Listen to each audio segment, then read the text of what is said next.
tentang Sayyidina Bilal radhiyallahu anhu, yang mana kisah ini diriwayatkan oleh Imam Ibnu Al-Athir dan yang lainnya, yaitu ketika kita ngerti bagaimana Sayyidina Bilal radhiyallahu anhu ketika awal dia masuk Islam, maka ditangkap oleh tuannya dan beliau disiksa dengan dilucuti bajunya dan diterik sinar matahari yang sangat panas sampai dicemeti. Maka ditanya, bagaimana kondisi kamu ketika kamu tadi disiksa seperti itu? Maka Sayyidina Bilal mengatakan,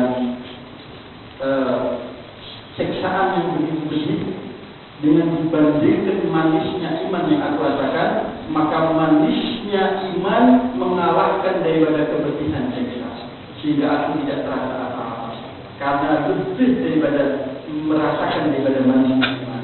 Kemudian ketika Rasulullah SAW wafat, Sayyidina Bilal duduk di Madinah. Ketika beliau duduk di Madinah, maka Sayyidina Bilal tidak mampu lagi untuk duduk di kota Madinah, karena setiap waktu berada di kota Madinah mengingatkan kembali kondisi dan suasana ketika beliau bersama Nabi Sallallahu Alaihi Wasallam. Kalau duduk di satu tempat, dulu saya duduk di sini dengan Nabi dan saya berbicara dengan Nabi. Ketika berjalan di sebuah jalan, dia ingat dulu saya di sini dulu berjalan dengan Nabi.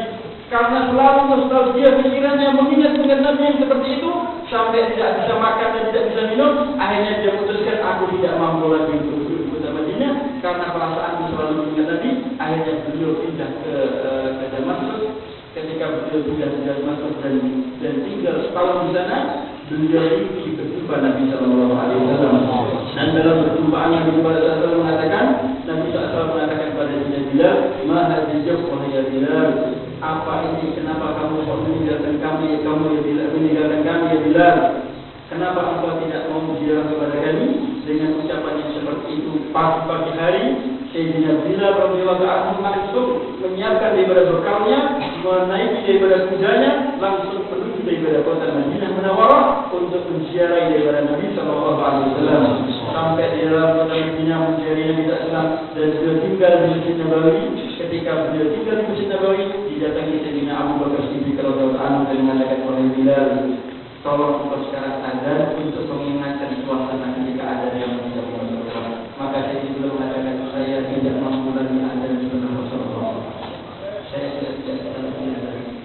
Kemudian diminta Sayyidina Umar, diminta daripada semua kubah daripada para sahabat, itu selalu menolak dan tidak bisa. Akhirnya datanglah Sayyidina Hasan dan Sayyidina Husain. Itu daripada Nabi Sallallahu Alaihi Wasallam masih kecil.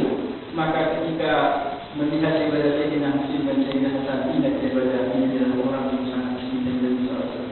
Dipeluklah daripada Sayyidina Hasan dan Sayyidina Husain, dan beliau mengatakan, bau mengingatkan baunya Nabi Sallallahu Alaihi Wasallam. Nabi awal salawat. Kemudian Sayyidina Hasan dan Sayyidina Husain,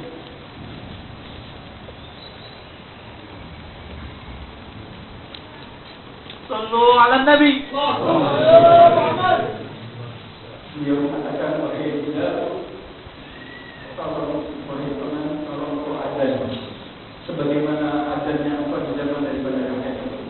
Maka Sayyidina Bilal mengatakan, telah meminta kepadaku pembesar-pembesar daripada sahabat Sayyidina Abu Bakar dan Sayyidina Umar dan yang lainnya, dan semuanya saya tolak. Tetapi kali ini kau minta aku untuk azan. Saya tahu engkau adalah orang yang paling bahwa dua orang sunnah yang dulu dipakai Rasulullah, kadang-kadang baik umurnya Rasulullah, dan bahkan kadang-kadang dibawa daripada tujuan ini dimimbar, dan beliau selalu berkhutbah karena tidak mau untuk menangis di sisinya bagaimana cintanya dengan kedua seksnya. Maka saya dibilang mengatakan, kalau aku tolak daripada percintaanmu, bagaimana aku nanti berjumpa dengan Nabi Sallallahu Alaihi Wasallam? Apa yang aku katakan? Maka karena diminta oleh Sayyidina Hasan dan Sayyidina Husain, akhirnya Sayyidina Bilal naik ke mimbar dan beliau berazan. Ketika beliau azan, mengucapkan azannya Allahu Akbar, Allahu Akbar, suasana ucapan dan azannya Sayyidina Bilal menggerakkan daripada hati-hati orang-orang yang ada di Madinah. Maka apakah Rasulullah bangkit kembali? Apakah Rasulullah dihidupkan kembali?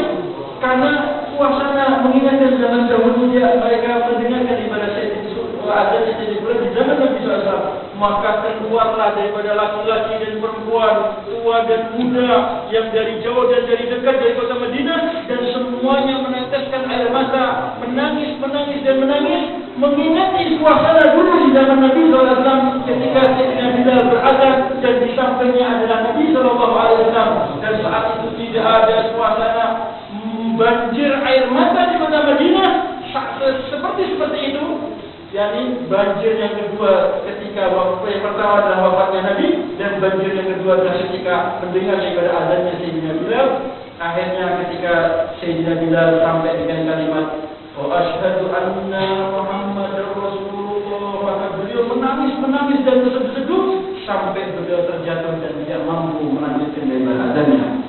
Inilah hati-hati daripada para sahabat, cintanya yang dalam luar biasa dengan Rasulullah dan para keluarganya.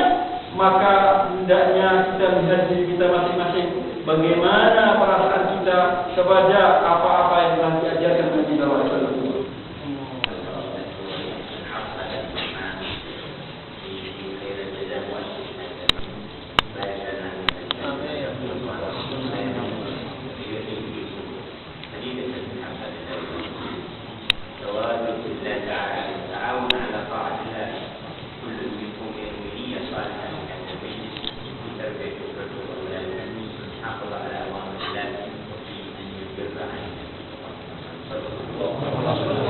Hari ini adalah hari yang berkah ini kita bertemu kembali Allah Subhanahu wa taala, dan alhamdulillah terima kasih banyak kepada Kiai Zainal yang telah memberi kesempatan untuk kita berjumpa. Mudah-mudahan Allah Subhanahu wa taala memanjangkan umur beliau. Dan juga muasisnya daripada pondok ini, Allah Subhanahu wa taala merahmatinya dan keluarganya yang berjalan dan yang memegang ibadah pondok pesantren dan Allah Subhanahu wa taala. Dan saya pesan kepada semuanya, bagaimana kita berusaha untuk saling menghidupkan rasa saling cinta mencintai dan yang lain, saling menghargai satu dengan yang lain, tolong menolong kebaikan satu dengan yang lain, dan membantu Nabi sallallahu alaihi wasallam dengan melihat keluarganya masing-masing. Bagaimana syariat Nabi sallallahu alaihi wasallam hidup di keluarga kita masing-masing, baik untuk anak kita, untuk istri kita, untuk famili kita, bagaimana kita hidup di sana. Mudah-mudahan Allah Subhanahu wa taala melimpahkan kita dengan Allah Subhanahu wa taala.